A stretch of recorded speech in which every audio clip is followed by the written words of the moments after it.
अब लोग कहते हैं कुरान अल्लाह का कलाम है। नहीं, तेरा बाप का कलाम है। मुझे तो सरासर उमरी कलाम लगता है। तो तेरे लिए सीधा रास्ता है कि तू भाड़ में जा। फिर कहते हैं वहाँ पे जन्नत है, दोजख है और हूरें हैं। बिल्कुल सही कहता है कुरान। कुरान कोई गलत चीज नहीं कहता है। दालिकल किताबु ला रैब फीह, इसमें कोई शक व शुबहा नहीं। फिर मैं हिंदू धर्म में पहुंचा।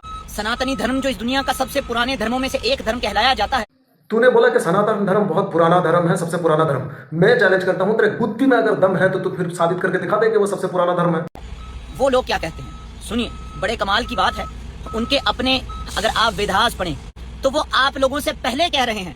अबे झाटू, अकल का घोड़ा दौड़ा, ये तेरा जहन साजी है कि वो हमसे पहले कह रहे हैं। स्वर्ग की बातें, हाँ, यानी जन्नत, नर्क की बातें यानी जहन्नुम, और हूरों की बातें यानी अप्सराएं। तो फिर कैसे अल्लाह का कलाम वहां उतरा? वैसे ही उतरा जैसा अल्लाह ने चाहा, समझा? हाँ, आपका कलाम तो अभी उतरा था ना। और अगर आप सनातनी धर्म के लोगों के पास जाएं तो वो कहते हैं ये किताबें ऋषि मुनियों ने लिखी हैं। अबे गांडू, तो यहीं पे ही फंस गया कि वो किताबें ऋषि मुनियों ने लिखा है।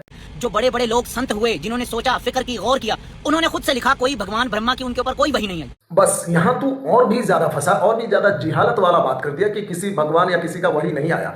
भाई, इसी चीज को कुरान डिफेंड करता है कि अगर तुम इस जैसा एक छोटी सी आयत भी पेश कर दो, इसलिए तो हर चीज में रद्द बदल हो गई। अगर तेरे बुद्धि में दम है तो फिर कुरान जैसी एक आयत पेश कर दे, या फिर कुरान की कोई आयत को गलत बता करके तू रद्द बदल कर दे, मैं मान जाऊंगा भाई। क्योंकि आज तक ना किसी की हिम्मत हुई और ना ही कोई इतना जुर्रत वाला था कि कुरान जैसी एक आयत पेश कर दे। तेरा बाप भी क्या, तेरी खानदान भी अगर आ जाएंगे ना तो भी पेश नहीं कर पाएंगे। मैं जब रिसर्च किया, मैं जब देखा, इसके बारे में खंगाला, तो मुझे पता चला कि वेद जो है वो 1500 से लेकर के 2000 बीसी के अंदर ही लिखा गया है, और उसे लिखने वाले ऋषि मुनि तू ही खुद कहता है। फिर आप क्रिश्चियनों के पास जाएं, उनसे पूछिए कि क्या आपकी बाइबल किसी अल्लाह ने लिखी है, तो वो कहेंगे नहीं, ये तो 12 शागिर्दों ने लिखी है।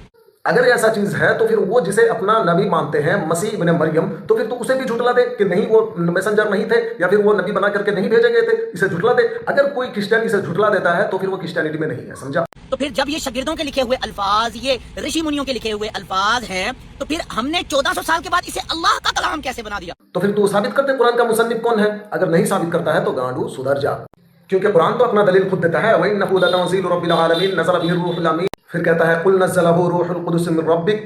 और फिर सूरह नज्म में फरमाता है इन हुआ इल्ला वही यूहा अल्लमहु शदीदुल कुवा। अबे तू कितना दलील मांगेगा बे? दलील का बुझार कर दूंगा तेरे सामने। समझ आई? नहीं आई तो सोचना जरूर रात को सोचते हुए, ये इन लोगों ने आपको कैसे गुलाम बनाया। मैं रात भर बिस्तर पे करवटें ले लेकर सोचा, मेरे जहन में तेरे बारे में सिवाय गंदी गाली के कुछ आया ही नहीं, लेकिन मैं गाली दे नहीं सकता। नहीं, मैं गाली नहीं दे सकता। नहीं, गाली नहीं देना। फैमिली देखती है, वरना मैं ऐसे गाली दूं, ऐसे गाली दूं ना, जिंदगी भर याद रखें ये बड़े